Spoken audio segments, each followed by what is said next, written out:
Hey there, it's BoardGameDave, and today we're taking a look at Everdell Silverfrost Collector's Edition, which was very graciously provided for review by the folks at Tabletop Tycoon. Silverfrost is the second game in the Everdell Edge of the Map series. These are standalone games without any expansions that are set in the Everdell universe, and they borrow many of the same mechanisms with some twists and surprises along the way. So the first one in the Edge of the Map series was Far Shore, which I've reviewed on the channel, then Silverfrost, and then today they actually just announced, October 6th today, the third in the series, which is called Emerland, which is launching very soon on Kickstarter. But for today, I'll just be reviewing Silverfrost on its own merit, and then at the end of the video, we'll also talk about the giveaway I'm doing because they actually sent me a second copy by accident. So I'll be giving this copy away as long as you can cover the shipping, and we'll talk about those details at the end of the video. But first, let's head to the table and I'll give you a quick rundown of how to play Silverfrost.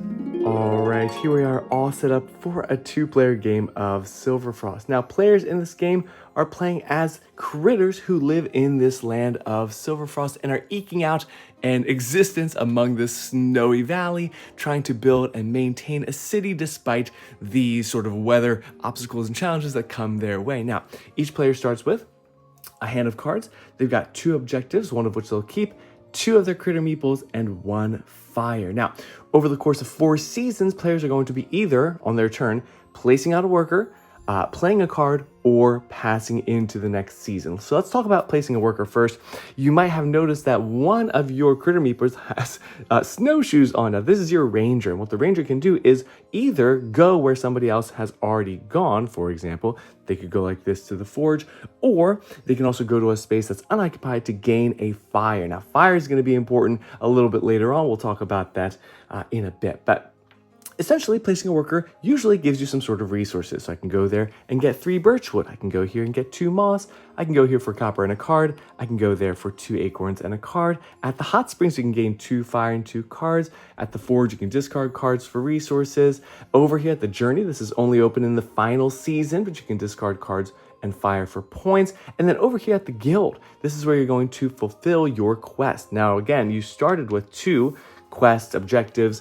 Here at the beginning of the game, you choose one to keep, and this is saying that you need at least one of each green and blue card, and the sum total has to be greater than or equal to your neighbor to the left. So sometimes they're a little bit more complicated, sometimes they're very, very simple like so. So going there will let you fulfill one of those objectives and draw 2 cards and keep 1. Now, there are also public objectives. The game is going to have 3 out there, and you can complete those as well, and they're going to give you more points for those public objectives. Now, if we look higher on the board, there's a few more spots here. Up at the top of the mountain, you will see that there's these beacon spaces. Now, to go there, you do have to spend a fire to light the beacon. I like to put my fire on top like so, and that's going to let you interact with one of these 4 big critters who are on the mountain. Now, there is a big deck over here, and they'll refill as you do, but not only can you activate their special, very powerful abilities here, but also you can get points depending on where they are on the mountain. That is a point icon, so 3, 2, 1, and no points. And then again, they'll refill that empty space from the back, left to right, okay?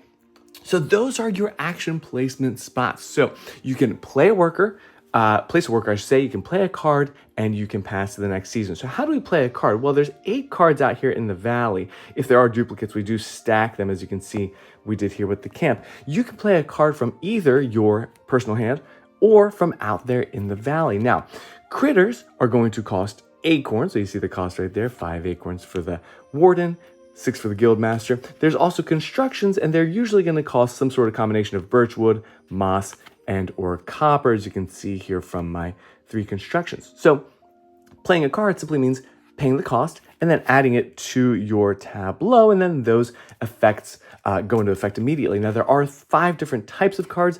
There are green cards that activate immediately one time, and as we pass into 2 of the 3 seasons that we pass into, there's tan cards that activate one time immediately. There are purple cards that have some sort of end game scoring condition. There are blue cards that give you kind of a new rule that goes on for the rest of the game. And there are red cards, which are destinations. So this gives you a new action space you can go to for that ability. There are also red critter cards like this, which give you, again, your own action space, but also an opponent can go here to also take that action, but then you get a point from the supply. That's what that represents. So there's 5 different colors for 5 different types of activations and cards. So that's playing a card into your tableau. You have a limit of 15 cards in your city. Now, you're placing your workers, you're getting resources, you're spending resources to play your cards. At some point, your workers are going to be out and you won't be able to, or you won't want to do anything else that season. This is where you can pass into the next season. And all the things you need to know are right here on the top left of the board. So first, you're going to gain fire based on the number of cards in your city, either 1 fire per card or 1 fire for every 2 in the other seasons. Anyway, then you get another meeple of your color and you gain a chimney when you go into fall. Now, chimneys are like the occupied tokens in Everdell. The way this works is, on a future turn, instead of paying the normal cost for a building, for example, if I want to build my feasting hall, for a critter, okay, you can look right here. Your chimney goes here. You're going to spend a fire to light the chimney, and then you're going to place this here, and then you can play a critter of that type. Sorry, not a construction. So a blue critter for free. That's what that means. So you get your fire, you get a new critter meeple, you get a chimney, you're going to activate your green cards, and then we're going to play snow out. So there's this big snow deck here. We're going to turn over 2 cards in a 2-player game. It's going to show you where to place these snow tokens. So the snow tokens are up here at the top of the board, and we're going to put 1 in the valley, okay, on that card, and then we're going to place 1 on the closed forge space like this, right? And I'll explain that in a second, but there's actually more snow to place, right? The next thing here is adding 3 snow in your city. So if I had 3 cards, right, all 3 of them would get snow placed on them. And what that means is that those cards are essentially non-existent. Their abilities don't take effect. They don't count for any kind of scoring. The red locations, right, you cannot go to them anymore. And if they're snow tokens out here on the board, you can't interact with that card. You can't go to that space, right? So this becomes a problem, especially as you go into, let's say, winter, right? You're drawing 3 of those location cards and putting 4 snow in your city. So it gets very overwhelming. There's also like a order sequence for the order that you put snow into your city, but that's where the fire becomes very, very important. So you need to be spending fire to melt snow. Now, in the beginning of the game, it costs 1 fire to melt 1 snow. Once you move into winter, though, the first player to move into winter is going to flip this over, and now it costs 2 fire to melt a snow. And you can't just melt snow willy-nilly, right? If there's snow out here on the board, the only way to melt it is if you're going to that location. You can melt it before you go there, right? If it's on a card, you can melt it before you go purchase that card.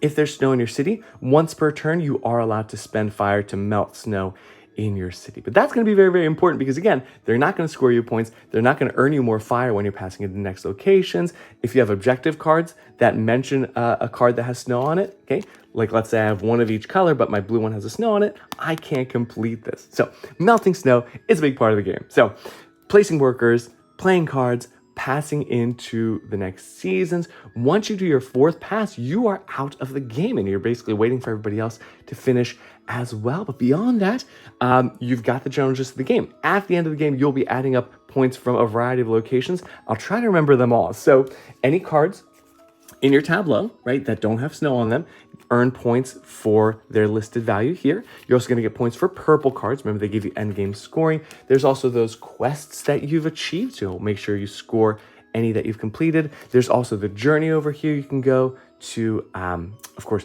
discard cards for points. Any point tokens, of course, earn you points as well. And I believe that's it. Oh, there is one more extremely important way to get points. And Hannah and I have been mulling about this for a while. So the first time you play, they recommend using this flurries point scoring thing. So all that snow that you've been melting throughout the course of the game, you're going to keep them as a little supply because at the end of the game, they're going to score you points. Now, if you use this first game recommended side, you score 1 point for each snow and the player or players with the most snow scores 5 additional points. Great.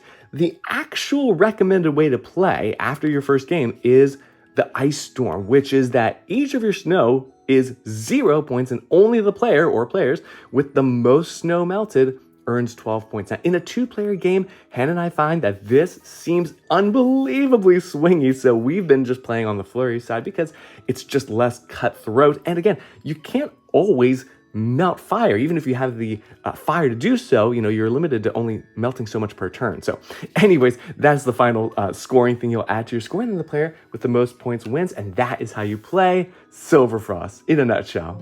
So now that you've got a general idea of how to play Silverfrost and some of the changes, let's go through my 7-point criteria, starting with art and components. Now, there is a new artist for Silverfrost, Lucas Sigmund, not Andrew Bosley, who did the Everdell games and expansions, and I have to say, I absolutely love Lucas Sigmund's work with this game. It's gorgeous, it's vibrant, I love the colors. It's a very different style in some ways, but it also fits very well into the existing Everdell aesthetic, if that makes any sense. I'll show you some of the cards in this game, but it's just absolutely lovely. I've loved his work in other games as well. He works with Uwe Rosenbergs very often. Beyond the artwork, the components are fantastic. I love the 3D mountain. I love the little fire tokens and the chimneys and the little beacons. And I also love the components very, very much, except for I have two little nitpicks. One is those felt moss tokens. That is not my favorite thing. I think Hannah thinks they're pretty cute, but the felt thing just isn't my favorite. It's not always super functional, but that's just more of a preference thing. And then the other thing, small complaint I have now, there is a 2-dimensional mountain you can use if you don't want to build this 3D mountain, which is pretty awesome actually. I do love it a lot, and I love the way the big critters climb the mountain, but the only issue with that is that the snow tokens get piled on top of the mountain, and it's very hard when you're picking, snow tokens to put on the board for them not to fall over and knock down the big critters, and there's this whole avalanche of snow tiles fairly commonly, at least for me with my clumsy fingers. So those are my small, tiny complaints about the components, but beyond that, everything is beautiful and gorgeous, as with most Everdell games. It's definitely has fantastic table presence, so it'll turn heads for sure if somebody sees you playing this game. I do have to reiterate, of course, this is the collector's edition, which we'll talk about later, so it does have the nicest components available. I give it a 9.5 for art and components. Second is complexity versus audience. Now, I do think that the weightiness of this game probably matches one's expectations, although I should point out that this is slightly heavier than regular Everdell. This is a 3.2 out of 5, while Everdell's 2.8 out of 5 for average weight, according to users on BGG. So just saying it's a little bit on the heavier side. Now, there might be some people who look at the cute critters and the gorgeous art and think this is maybe a lighter game than it is. This is certainly not a family weight game or entry level game or anything like that, although my hunch is that anybody who's looking into Silverfrost is familiar with Everdell already and probably knows what they're getting into. Now, one small beef I have with the whole complexity versus audience is that the box says ages 10 and up, which, being an elementary teacher, I find that is an extremely optimistic take on the average 10-year-old, not to besmirch any 10-year-olds, but that seems a little unrealistic to me, so I gotta knock it off half a point. My copy of Everdell says 14 and up on the box, which to me sounds a lot more realistic. So overall, I give it a 9 out of 10 for complexity versus audience. Number 3 is thematic integration, and I do think the theme of these critters kind of freezing and struggling against the elements to build this thriving city in this snowy sort of tundra comes through pretty nicely. I love the little snow token elements. I like the beacons. I like the fire idea where you're melting snow. Also, as you change from season to season, the way that new snow gets added on certain locations out on the main board, onto your cards in your tableau, all that stuff, it really helps with the theme. Not to mention, the resources have become very tight in this game. You'll notice as you play, it's not as free with the resources as Everdell is. And even that also feels thematic too. You've got to sort of make do with the few resources you have. So thematically, I think it works really well. I give it a 9 out of 10 for thematic integration. Fourth is intuitive mechanics. Now, some of the rules and interactions with the whole snow removal thing can be a little bit tricky, and I wish that in the rules there were clarifications about any of the critters or constructions or big critters. There's nothing in there like explaining any of the interactions, but overall, thankfully, it is fairly intuitive, especially if you're familiar with Everdell. You're not going to have too much of a hard time grasping the rules of Silverfrost.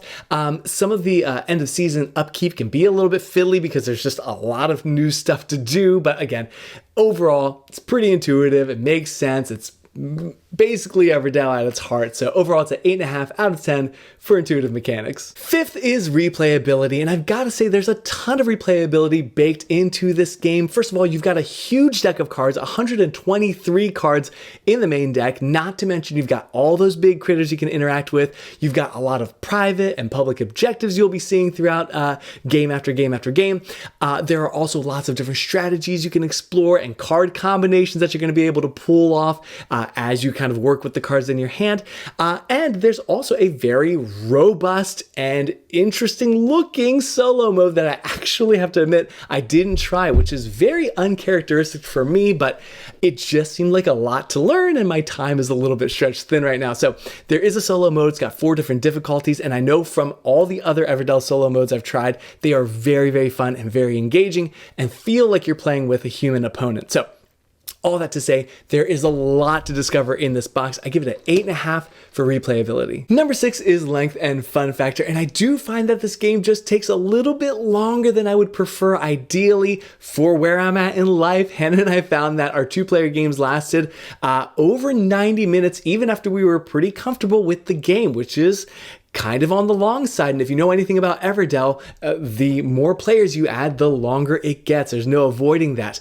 For reference, I should point out that Far Shore takes Hannah and I about an hour to get through. So this is, 50% longer of a game experience than Far Shore, which is, again, saying something. Now, the box says 30 minutes per player, so 30 to 120 minutes.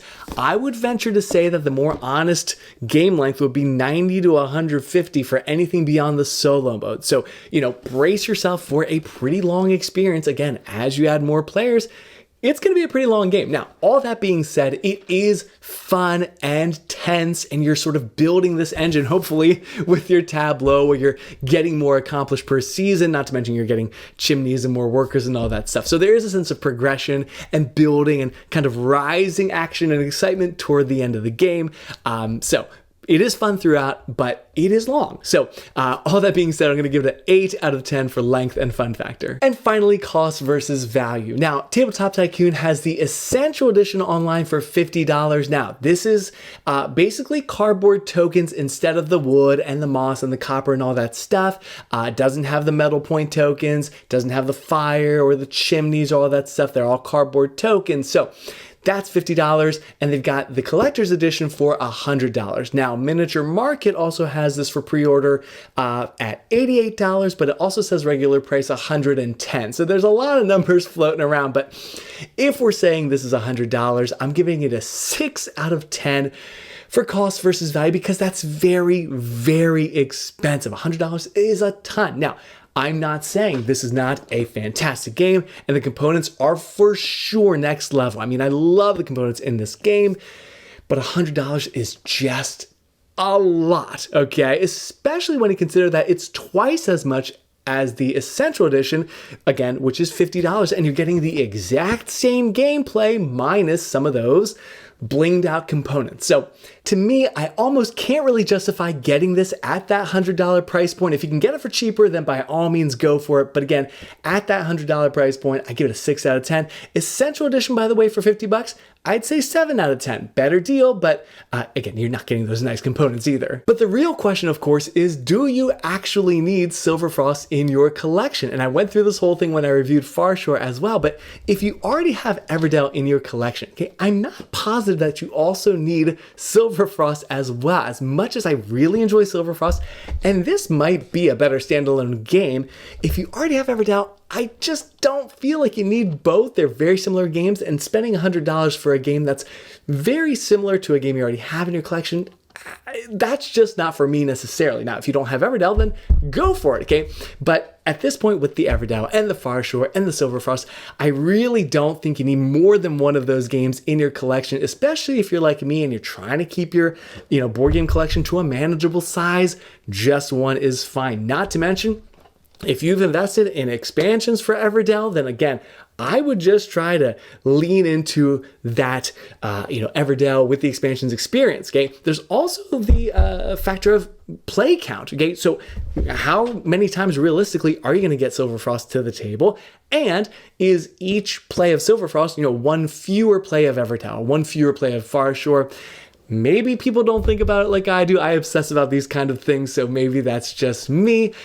I think Silverfrost is great. I just don't know if you need all of these Everdell games necessarily in your collection. All right, so now that I've convinced you that you don't need to add Silverfrost to your Everdell collection, let's go ahead and talk about this giveaway. So I was sent a second copy by mistake from Tabletop Tycoon, and they said I could do a giveaway with it. So I'll have all the details in the description, but suffice to say, short version is, number one, you just have to pay for shipping from Pennsylvania. Number two, make sure you're subscribed to the channel. And number three, leave a comment down there that just has the word giveaway in it. It's one word, and you'll be entered to win. Next Saturday, the 25th, I will be doing a live giveaway reveal at 9 a.m. Eastern Daylight Time right here on the channel. So set yourself a little reminder, 25th, it's a Saturday, 9 in the morning, I'll be going live to spin the wheel and see who gets this copy of, by the way, collector's edition, super nice copy of Silverfrost. And that's it for today. Good luck to everybody who's entering the giveaway, and don't forget to make sure that you are subscribed to the channel. I've got all of these games back here. I'm still gonna be reviewing very shortly, so stay tuned for all of that. Also, I've been covering Everdell games on this channel for years, so I've got lots of Everdell videos. If you wanna see more Everdell content, I've got Everdell stuff here, and here, and here, and right here as well. And in the meantime, have a wonderful week. Take care and happy gaming. Bye.